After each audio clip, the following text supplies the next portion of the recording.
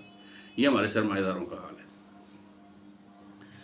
تو عارف نقوی بیسیکلی جو جتنے بھی دنیا میں فائنینشیل ٹولز ہیں ان کو استعمال کرنا، ان کو کھیلنا، ان کو ایکومولیٹ کرنا اور رائٹ جگہ پہ انویسٹ کرنا، اس سائنس سے بہت اعلیٰ ترین انداز میں واقف تھا.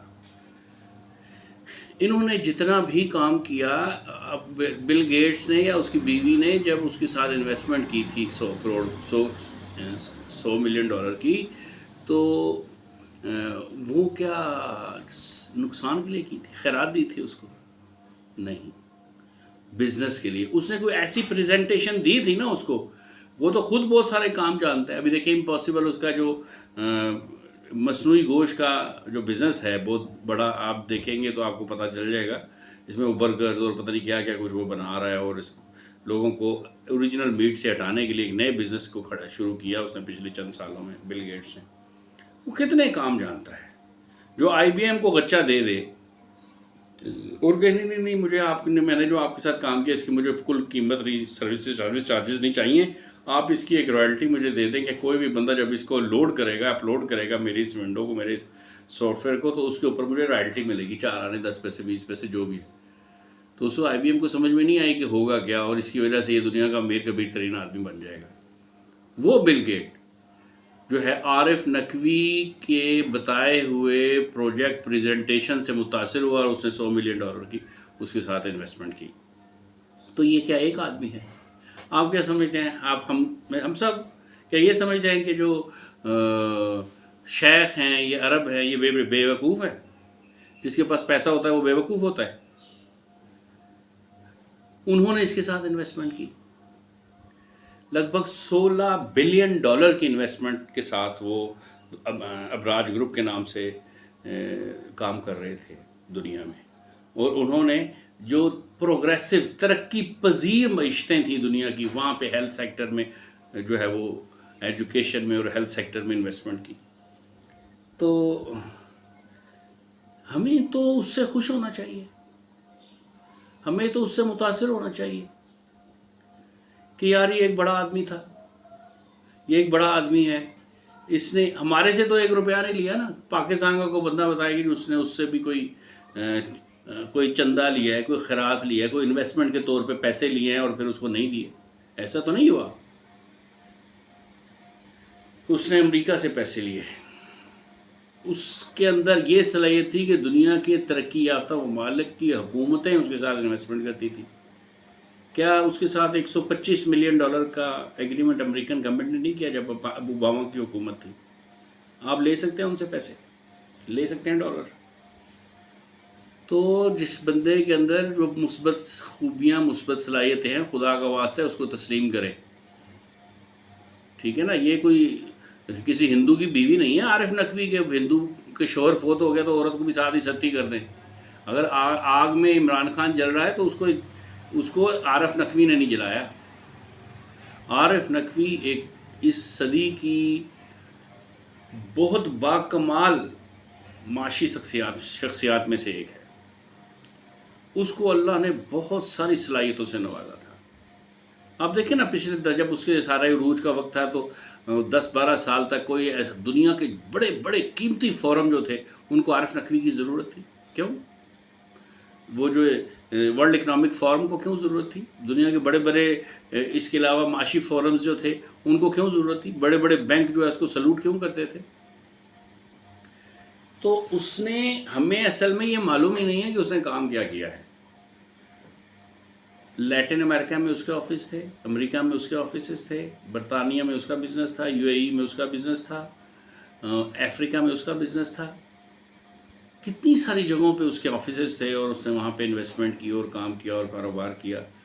تو اور پھر لوگوں کو نفع دیا. عارف نقوی کا سب سے بڑا جرم یہ ہے کہ عارف نقوی پاکستانی تھا.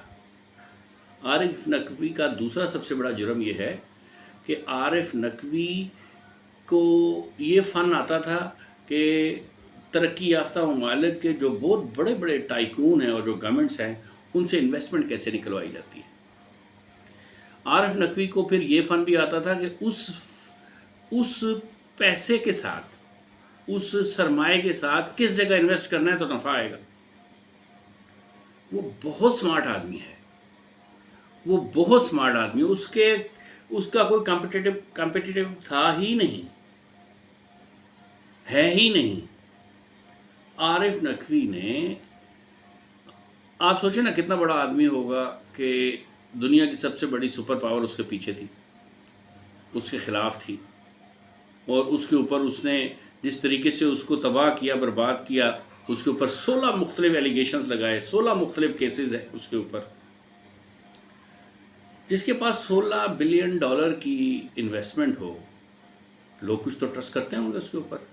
اور ایک آدمی بھی ایسا نہ ہو جو یہ کہے کہ اس نے میرے پیسے نہیں دیے، اس نے میرے سے انویسٹمنٹ لی اور واپس نہیں کی، اور نفع کے ساتھ واپس نہیں کی.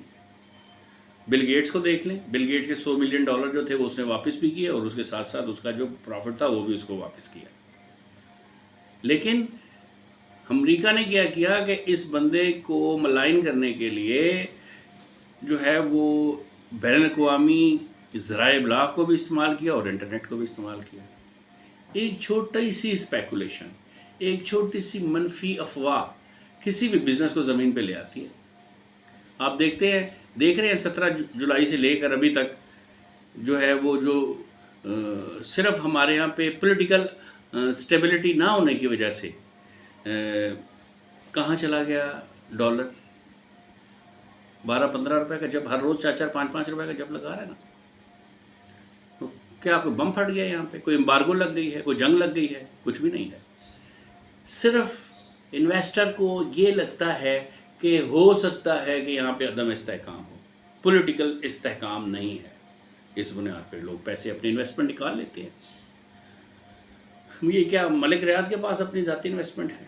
کس کے پاس انویسٹمنٹ ہے مجھے بتائیے؟ کسی کے پاس بھی نہیں ہے. اس نے جتنے بھی کیسز ہیں، ابھی دیکھیں برطانیہ میں اس کے اوپر ایک کیس چیک باؤنس ہونے کا کیس تھا. اس چیک باؤنس ہونے کے کیس کے اوپر ہیتھرو ایئرپورٹ پہ اس کو پکڑا گیا اور اس سے اریسٹ کیا گیا. لیکن پھر اس کے بعد وہ وہاں سے اس سے رہا ہو گیا، کیونکہ اوور دی کورٹ معاملات ہے، کوئی لینے دینے کا مسئلہ. تو چیک کس کا باؤنس نہیں ہوتا؟ کیا عمران اسماعیل کے چیک باؤنس نہیں ہو الیکشن سے پہلے؟ کیا اس نے نہیں لوگوں کے پیسے دینے؟ اس کے چیک نہیں تھے لوگوں کے پاس؟ 489F کا کیس تو ہر دوسرے شریف آدمی کے اوپر بن جاتا ہے پاکستان میں.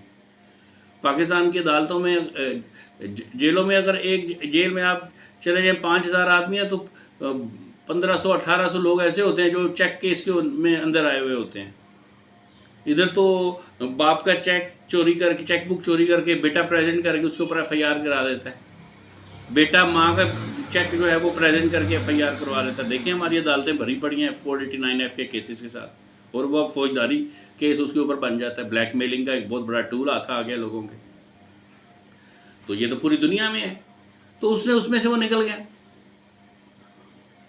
ظاہر وہ ختم ہو گیا، کہ صلح ہو گئی. اس کے بعد امریکہ نے کہا جی انہوں نے ہمارے انویسٹرز کے پیسے دینے ہیں، اور ہم سے ہمارے شہر سے انویسٹمنٹ لی، اور پھر مس مینجمنٹ کی اس کیا کہتے ہیں انویسٹمنٹ پہ، جہاں پہ کہاں وہاں پہ لگائی نہیں. تو ہمارا اس کے اوپر بڑی سیریس ایلیگیشنز، اور اس نے منی لانڈرنگ کی، اور جو ابراج گروپ کے پیسے ان کو جو بھی اس کو ڈالرز انویسٹمنٹ سرمایہ ملا، وہ اس نے اپنے اور اپنے بیٹے بیٹیوں اور بیوی کے اکاؤنٹس میں ٹرانسفر کر دیے. یہ ساری باتیں پروف نہیں ہوئیں. یہ ایک میڈیا ٹرائل ہے، انٹرنیشنل میڈیا ٹرائل ہے. اب وہ 16 ایلیگیشنز، اب وہ چاہتا کیا ہے؟ اب اگر ان کے اوپر سزا ہو اس کو، تو وہ تقریباً 291 سال کی سزا بنتی ہے. ہم جانتے ہی کیا ہیں عارف نقوی کے بارے میں؟ عارف نقوی کا ایک اور جرم ہے کہ دنیا بھر میں بینکس کیا کرتے ہیں، آپ کسی بینک کو ₹1,00,000 دیں تو وہ پہلے کہے گا تو سال سے پہلے نکلوا نہیں سکتا. دوسرا آپ کو دے گا کتنے؟ ₹592 ماہانہ، یا ₹617، ₹1,000 نہیں ہوگا، کم ہی ہوگا، نیچے ہی ہوگا. اور پھر آپ فکس کروا دیا، آپ نے نکلوا نہیں سکتے سال پورے کے لیے. انہوں نے اپنے انویسٹر کو رسپیکٹ دی،